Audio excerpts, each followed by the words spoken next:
ભલે કોઈ પણ નેતા આવે, કયો પણ નેતા આવીને સવાલો ઊભા કરે, પરંતુ ખેડૂતો હવે એક જ વાત કરી રહ્યા છે કે અમારે અમારી લડાઈ જાતે લડવાની છે.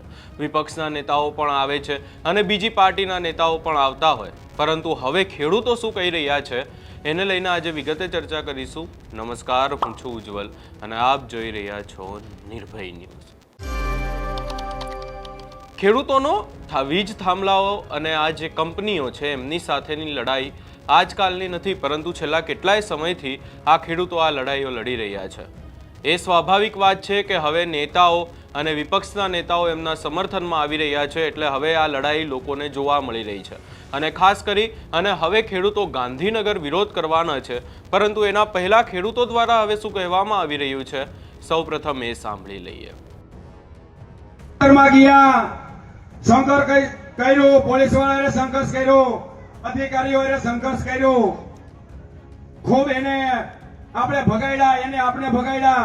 2 વાર ડિટેન થયા, માળિયા લઈ ગયા, માળિયાથી આવી ગયા, બધું થઈ ગયું. પણ હજી આપણે એવું લાગે છે કે આ તંત્રને, આ અદાણી કંપનીને આપણે જવાબ દેવામાં હજી આપણે થોડીક યુનિટી હજી ટૂંકી પડે છે. એટલે મોરબી તાલુકાના તમામ ગામોએ આની અંદર આપણે તાકાત લગાવી દેવી જોશે. ત્યારે આ સરકાર અને આ બોલવાળા ત્યારે આપણું માન છે.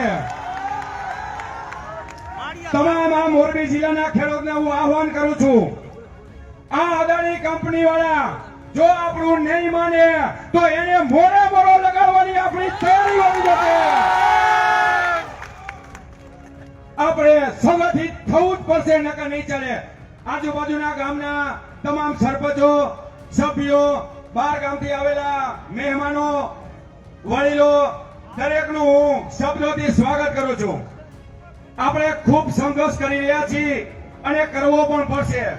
અદાણી કંપની, આપણે અદાણી કંપનીને જમીન આપી દેવાની છે, તો અદાણી કંપની એની પૈસા કમાવા માટે આપણી જમીન એને લઈ લીધી છે, તો એને એમને એમ કઈ જમીન આપી નથી દેવાની, એને અમે સંઘર્ષ કરવું પડશે. તો હું હવે વૈભવ અમૃતિયાને કહીશ કે આ જનૂન અને જુબ્બસ સાથે તમારે જવાબ આપવાનો છે કે આ અદાણી કંપનીને કે અમે લડવા માટે તૈયાર છીએ. તો તમે એમ સમજતા ને કે આ ખેડૂત પાછી બેની કરે પણ કરવાના નથી. અમે તમારા અમે સંઘર્ષ કરવાના અને કરવાના છે. વૈભવ અમૃતિયા.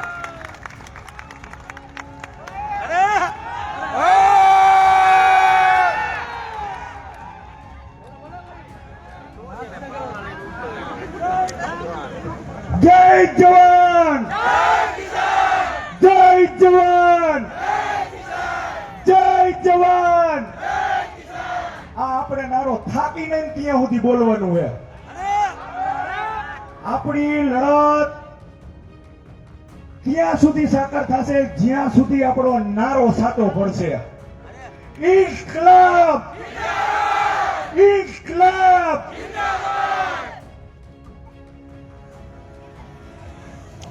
મારા વાલા ખેડૂત મિત્રો, બહેનો, આ આંદોલનમાં બધા જોડાવા બદલ ખૂબ ખૂબ આભાર. આ આંદોલન આપણું કારગર નીવડે, આપણી જીત થાય અને આપણે બીજાને પણ બતાવી શકીએ કે જો ભાઈ આમ જીતીને બતાવ્યું છે. સમજી ગયા બધા કે આપણે બીજાને બધાને બતાવવાનું છે. ડબલ એન્જિન સરકારને અહીંયા ખબર પડવી જોઈએ કે જેતપર ગામે આંદોલનને જીતીને બતાવ્યું છે.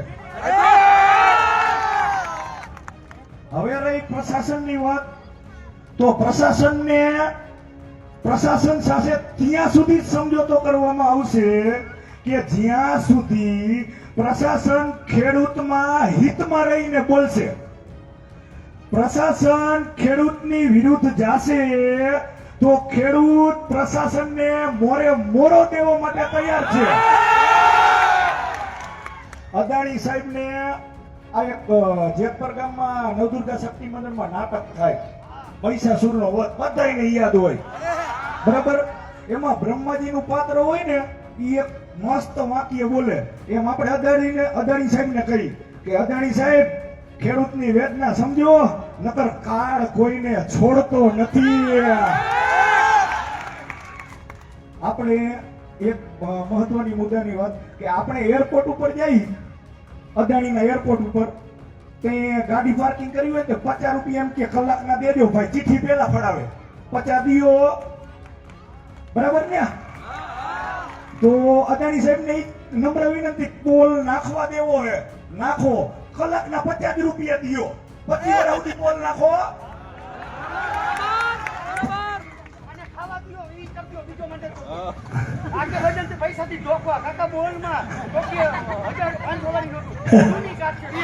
શાબાશ શાબાશ કારુભાઈ, શાબાશ.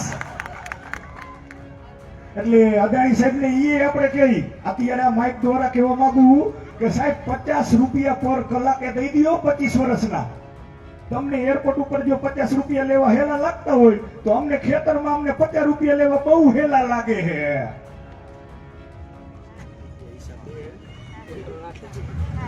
બાપ, પૈસાથી કાયદો અત્યારે ખરીદાય છે. તમે જુઓ, પૈસાથી કાયદો ખરીદાય છે. આ લોકશાહીનો દેશ છે.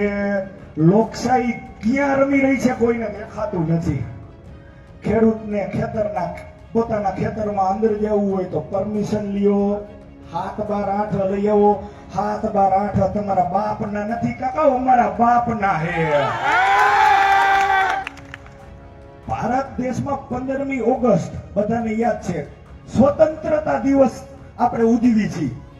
સરકાર સ્વતંત્રતા દિવસને એટલો મોટો, બહુ મોટેથી ઉજવે છે કે આપણે સ્વતંત્ર થઈ ગયા, આપણે અંગ્રેજોની ગુલામીમાંથી સ્વતંત્ર થઈ ગયા. હવે ઘણા બધા જે ભગતસિંહ હતા ફાંસીએ ચડ્યા, કોકે ગોળીઓ ખાધી.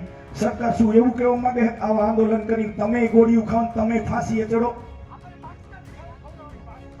એમ કહી દઈએ તો આંદોલનમાં પછી એ કરે બધા કે કાંઈ નો જ દેવું હોય કે ઈ સ્વતંત્ર 15મી ઓગસ્ટની સ્વતંત્ર હે, એમ ખેડૂત સ્વતંત્ર દિવસ અમે પછી મનાવી કે ખેડૂત સ્વતંત્ર દિવસ કે અદાણી સાહેબના થાંભલામાં જેતપરની જીત થઈ હતી તેથી ખેડૂત સ્વતંત્રતા દિવસ મનાવો.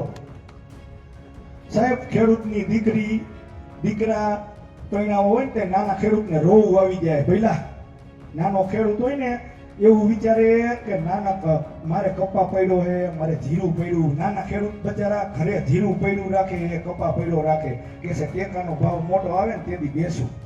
બરોબર? હવે અદાણી 1 વર્ષનો પાક લેવા નહીં દે, થાંભલા નાખશે ને ત્યાં ખેડૂત બચારાને જે 1 વર્ષનો પાક નહીં લેવા દે ને તે નાનો ખેડૂત બચારા ક્યાં જશે? છોકરા પરણાવવા ક્યાં જવું? વ્યાજે લેવા પડે, પછી કે વ્યાજખોરો મોટા થાય. અદાણી વ્યાજખોરોને મોટા કરે છે સાહેબ. ખેડૂતને દીકરી દીકરા પરણાવવા હે, માલ પડ્યો હે, વ્યાજના ટેકાના ભાવે પૈસા નથી જડતા. આવી રીતના ઈ પરિસ્થિતિ, આવી રીતના અદાણી સાહેબ થાંભલા નાખવા દે છે. થાંભલા નાખી જાય ખેતરમાં, એના પૈસા સાહેબ ટાઈમે આપતા નથી. બધાય દાખલા લઈ લો, કચ્છવાળા ખેડૂત ભૂખે મરે, ભૂખે રહીએ. હવે ઈ ખેડૂતોને હજી રૂપિયા નથી મળ્યા એવી આપને વાત જાણવા મળી હતી. હમણાં ખબર પડી કે ઈ ખેડૂતોને 10 થી 5 વર્ષથી હજી રૂપિયા નથી મળ્યા. આપણે ઉપવાસ આંદોલન ઉપર ઉતર્યા છીએ. જેતપર ગામ આખું, બહાર ગામ આખું, નેતાઓ બધા જ આવરણ આમાં ઇન્ટ્રોડ્યુસ થયા છે કે આપણે આંદોલનને સાકાર બનાવી. હવે જેતપર ગામ ઉપવાસ ઉપર આંદોલનમાં જોર બજાવે છે અને ઓલી બાજુ ડબલ એન્જિન સરકાર મૌન આંદોલનમાં જોર બજાવે છે. કાંઈ બોલવાનું જ નહીં. જય સીતારામ આમ કેમ મોઢા ઉપર આમ ટેપ મારી દીધી હોય એવી પરિસ્થિતિ સર્જાણી છે. કાંઈ બોલવાનું જ નહીં. કે શું? તો કે અમે તો મૌન આંદોલન ઉપર સિરાઈ વાતોના ભડાકા કરે. બધાય જેટલા આવે ને બધાય વાતોના ભડાકા જ કરે. બરાબર?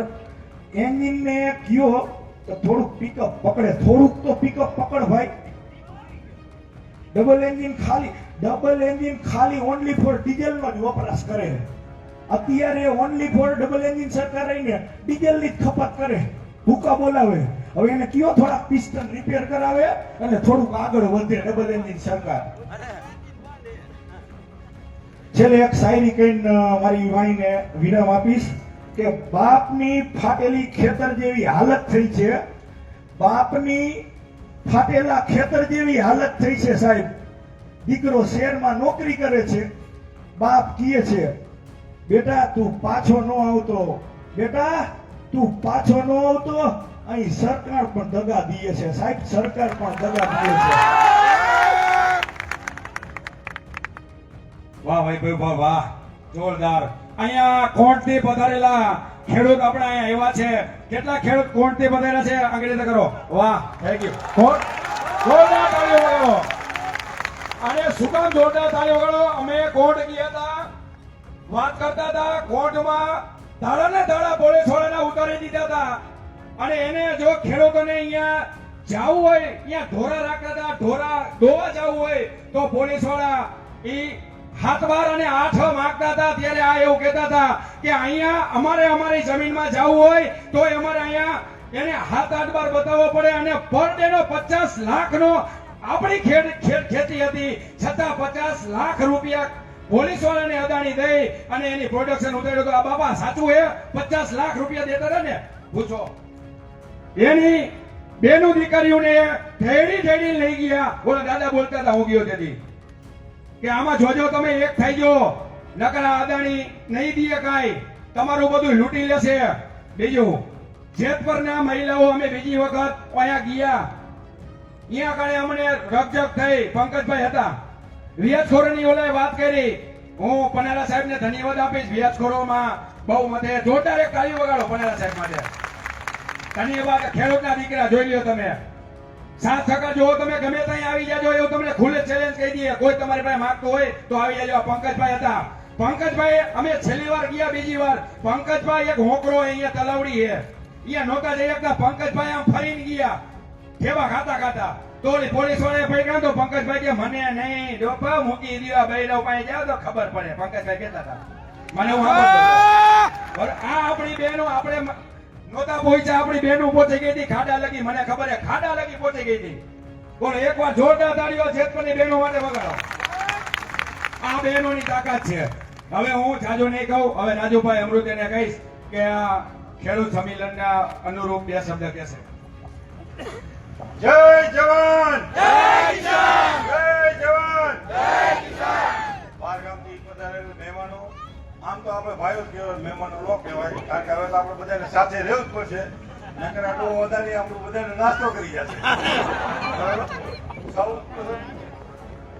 સૌ પ્રથમ તો હું બહેનોને વિનંતી કરું છું કે આવ તમે તમારી પકડ જાળવી રાખજો, જેથી અમને પણ જુસ્સો મળે અને અમે પણ પાછા ન હટીએ. આપણું જે આ ઉપવાસ આંદોલન હતું એ આપણે 3 દિવસની મેતલ આપી હતી, પણ આપણે અમદાવાદ જવાનું હોવાથી આ માનવતા ઉપવાસ અત્યારે આપણે કેન્સલ કરી છે. આમ સવારથી 9 અને સાંજે 6 વાગ્યા સુધી એવી રીતે બેસશું. 15 તારીખે આપણો જે કાર્યક્રમ પતી જાય પછી આપણે આમંત્રણનું વિચારશું અને આમંત્રણમાં પછી 2-4-5 દી જોઈ આપણે સાંભળી સરકારનું કઈ શું આવે છે. ન આવે તો ગાંધીજી એ ગુજરાતના હતા અને અદાણીના બાપને એ ખબર પડવી જોઈએ કે સરદારે ગુજરાતનો જ હતો. બાકી સમય આવશે તો સરદારના દીકરા છીએ અને અત્યારે તમે ચેતવવા માટે ગાંધીજીના રસ્તે હાલી છીએ. બાકી અમે કઈ બંગડી નથી પડી. કોક શેઠામાં એક કોલ લીટું નાખી જાય ને તો ભાઈ અમે ભાઈએ કવડી કાઢી દે છે. તું તો અમારે કેમ બાપનો દીકરો હતો? એટલું તો મગજમાં રાખવાનું છે કે અમે તારા બાપ છીએ નહીં, જગતના બાપ છીએ. ગૌતમ તારા બાપને કહી દેજે જીવતો હોય તો કે આવી જાય ગમે તો થાંભલો ખોલવા, જેથી જાગે નથી નીકળે ને તેથી બધું કઈ કેવું નથી. અસ્તુ. વાહ રાજુ કાકા વાહ. હવે અત્યારે આપણે રામજીભાઈના ખેતરમાં પોલનું કામ ચાલુ છે. 1 રૂપિયો વળતર હજી આવ્યું નથી. 1 રૂપિયો વળતર આપ્યું નથી, ખેડૂતને પૂછ્યું નથી. તમારા ખેતરમાં અમારે થાંભલો ખોલવાનો છે. બળજબરીથી અત્યારે અહીંયા થાંભલો ખોલે, કોઈ ડીલ નહીં, કોઈ કાંઈ નહીં. એને જવું હોય તો અત્યારે એમ કે 7-12-8 હે તમારા ઘર, બોલો તો જાઓ. તમે જોવો કેટલી દાદાગીરી કરે. પોલીસ વાળા નથી જવા દેતા. વાંહે તો સાહેબ હોય, પોલીસ વાળા નથી જવા દેતા. તમે વિચાર કરો. હવે હું કારુ કાકાને કહીશ, કોઈ દી બોલ્યા નથી, મને ખબર છે મેં કોઈ દી સાંભળ્યા નથી, પણ આજે કારુ કાકા અમૃતિયા આપણે ખેડૂતના આંદોલન વિશે 2 શબ્દ કહે છે. કેવી રીતે મજબૂત આંદોલન થાય એ વિશે જે ખેડૂતોનો સાથ આપશે એ નેતાઓની સાથે પણ ખેડૂતો છે, એ નેતાઓની સાથે જ ક્યાંક ને ક્યાંક ગાંધીનગરમાં પણ વિરોધ કરવા જવાના છે. પરંતુ ખેડૂતોની લડાઈ હવે પોતા માટે પણ છે અને ખેડૂતોની વાત સીધી છે કે અમારી લડાઈ અમારે જ લડવાની છે. આગામી સમયમાં હવે જોવાનું રહેશે કે ગાંધીનગરમાં કેવો વિરોધ થાય છે. આ સમગ્ર બાબતે તમારો શું અભિપ્રાય છે એ અમને કમેન્ટ કરી જરૂર જણાવશો ને અમારી ચેનલ નિર્ભય ન્યૂઝને લાઇક, શેર, સબસ્ક્રાઇબ કરવાનું ભૂલશો નહીં.